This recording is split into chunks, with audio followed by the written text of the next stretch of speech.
Hello friends, welcome to our new blog. তো অনেক দিন জানি আমার কোনো ভিডিও আপলোড করা হচ্ছে না। অ্যাকচুয়ালি নিজের কাজ বা সমস্ত কিছু দিয়ে সত্যি হয় না সব সময়, কারণ ভিডিও করলে একটা এডিটিংয়ের ব্যাপার থেকেই যায়, আর সেটাতে সত্যি একটু সময় সাপেক্ষ ব্যাপার। তো যাই হোক, আজকে চলে এসছে একটা মানে নতুন ধরনের বলবো না, বাট খুব ভালো ভালো ব্লগ বললাম এই কারণেই, কারণ আজকে দুটো সেলিব্রেশনের দিন, আজকে ডাবল সেলিব্রেশন। বাট কেন, মানে সেলিব্রেটটা আমি কী নিয়ে করব, কিসের সেলিব্রেশন, সেটা তোমাদেরকে আমি এক্ষুনি জানাচ্ছি না, তার জন্য একটু ধৈর্য ধরতে হবে। সন্ধ্যাবেলায় সেলিব্রেশনটা তোমরা নিশ্চয়ই দেখতে পাবে। তো চলো, সেলিব্রেশনের জন্য যা যা জিনিস দরকার সেগুলো আমি আর 5 মিনিট পরে রেডি হয়ে বেরোবো কিনতে, আর তোমাদেরকেও দেখাবো। তো চলো, সেলিব্রেশনের জন্য প্রথমেই চলে এসেছিলাম মিয়া মোড়ে একটা কেক নেব বলে। সেলিব্রেশনটা আজকে কেন কি মানে সেটা একটু পরেই জানে, আর একটু ধৈর্য ধরো।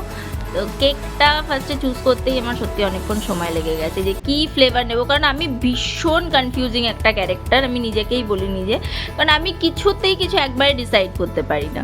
তো চলো, ফাইনালি সমস্ত কনফিউশন মিটিয়ে আমি একটা কেক মানে বেছে নিয়েছি, নিয়ে এবার চলে এসেছি বাড়িতে। তো আজকের সেলিব্রেশনটা ছিল দুটো, আমি প্রথমেই বলেছিলাম। তো ডাবল সেলিব্রেশন হচ্ছে, এটা হচ্ছে সুমন দাদের এক মাস পূরণ হওয়ার একটা সেলিব্রেশন, যেটা মনা মানে ওর বোনই, এই প্ল্যানিংটা ওর বোনেরই ছিল যে ওর ফার্স্ট মান্থের সেলিব্রেশনটা ওরা করবে।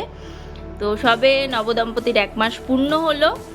তো এই সেলিব্রেশনটা কমপ্লিট হওয়ার পরের সেকেন্ড সেলিব্রেশনটা এটাই ছিল যে যাকে দেখতে পাচ্ছ সামনে, তার অফিসে মানে ও জব করে টাটা এআইএতে, ওর ওখানে একটা প্রমোশন হয়েছে। তো সেই কারণেই এই একটা ছোট্ট সেলিব্রেশন।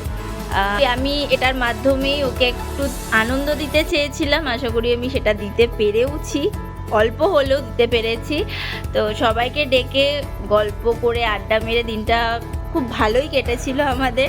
খাওয়া দাওয়া যেটুকুনি করার সেটুকুনি করলাম। তো সবাই আজকের মতন চলে গেছে, আজকের মতন আমার ভিডিওটাও এখানে শেষ করছি। দেখা হবে তোমাদের সাথে নেক্সট ব্লগে। টাটা।